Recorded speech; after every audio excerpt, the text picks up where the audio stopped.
Hi everyone, I've just built a new package and I thought I'd make a quick video just giving you a quick run through of what it does and how you can use it and the purpose that it serves and stuff like that. So it's called Redactable Models for Laravel. This is the GitHub page, I've just thrown it together. It's on a version 0.1 at the moment, so there's probably going to be some things that are going to be changing before I end up releasing it as a version 1.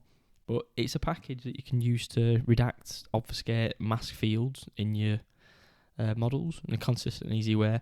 The best way to think about it is when you're building Laravel applications, you quite often have times when you'll want to delete some data from your database, but you kind of still need to keep it in there for like analytics, reporting, auditing, that sort of thing. But you want to get rid of like personally identifying information like names, emails, stuff like that. So this package helps you with the redactions and the obfuscations and the masking, and it lets you build it in a consistent way. Because if you're anything like me, you probably build lots of commands that you can use for redacting information across lots of different models, and it ends up getting a bit messy and it changes over time and stuff. So with this, it's just a case of slap an interface on your model, define a couple of methods, run the command automatically in scheduler, and it just works. So we'll have a quick look at an example that I've set up to kind of show you. So I've got a command, call it reset. It's just going to clear the users. We'll create 10 users, and then we're going to create another 10 users. And these 10 users that we create here, they were made 30 days ago. So in the database, we can see we've got 20 users with 10 of them made 30 days ago and 10 of them made today. So what we're going to do is we're going to come up with a hypothetical situation. We want to redact the names of any user that is older than 30 days. So what we need to do is we need to stick on the Redactable interface. It's provided through the new Redactable Models package that I've just released. And it'll ask you to define a redactable method and a redaction strategy method. So the redactable method is the method that we use to define which models should be redacted.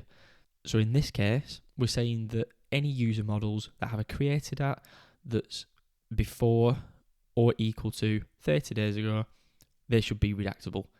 And then we're going to say that our redaction strategy is going to be that we'll replace the contents of the name field with the word redacted.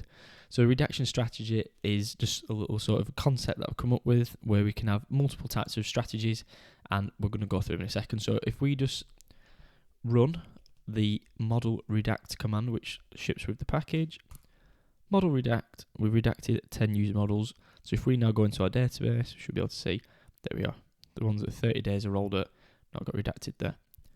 Let's just reset the database. But there might also be times when you don't just want to just use a plain string like that. Maybe you want to do something that's a little bit more dynamic. So you can use the replace contents redaction strategy, and we can pass a closure to it to the replace with method, and that accepts the model. So in this case, the user model. We're going to say that we want to replace username with redacted, and want to replace the email with the user's ID at redacted.com. So this gives us something that's a little bit more usable, and also it might help if you've got like unique constraints on the table, so you can't just set it to something hard-coded. So we'll run the model redact, and then we'll jump back over to the database, and we should be able to see that redacted, and we've got the IDs at redacted.com. It's perfect. Let's just reset the database back to where we were at.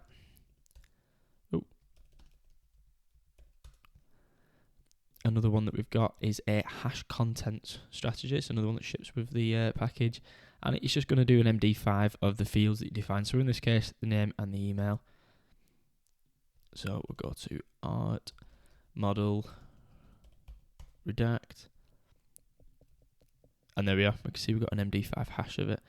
This it could be quite useful for things like if you've got like an invitations table or something, where you might want to see how many unique like emails were sent to an invitation stuff. You don't necessarily want to just cover it with redacted, because then you can't really tell what they used to be underneath. So you're still hiding what the information were, you're still like obfuscating it, but you're not necessarily just getting rid of that sort of uniqueness that you used to have, so you can still use it for analytical purposes and stuff.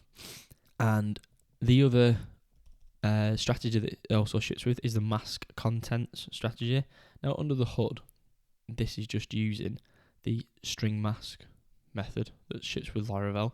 So it should feel hopefully pretty familiar to use. This allows us to just mask the some of the fields, so like we can mask the name and the email using some stars based on the indexes and the length, stuff like that. So we've got some things set up here. Let's have a quick look. So we just want to reset the database, and then we will run the command model redact, and then if we jump over, we should be able to see now that there we are. We've kept the last 4 characters at the end of each of the names. So that's worked out perfect for us. And over in the emails, you can see we're hiding in the middle of them. So that's the package anyway. I'm hoping it'll come in handy for some of you in the future, and also it's going to come in handy for me. I wish I'd have made it a while ago. It could have come in handy for quite a few projects I've worked on, but at least it's here now, and I can use it in the future. And if you want to contribute to it, feel free to jump over to the GitHub. I'm open to ideas and contributions, any bug fixes, features, anything like that. So, yep, thank you.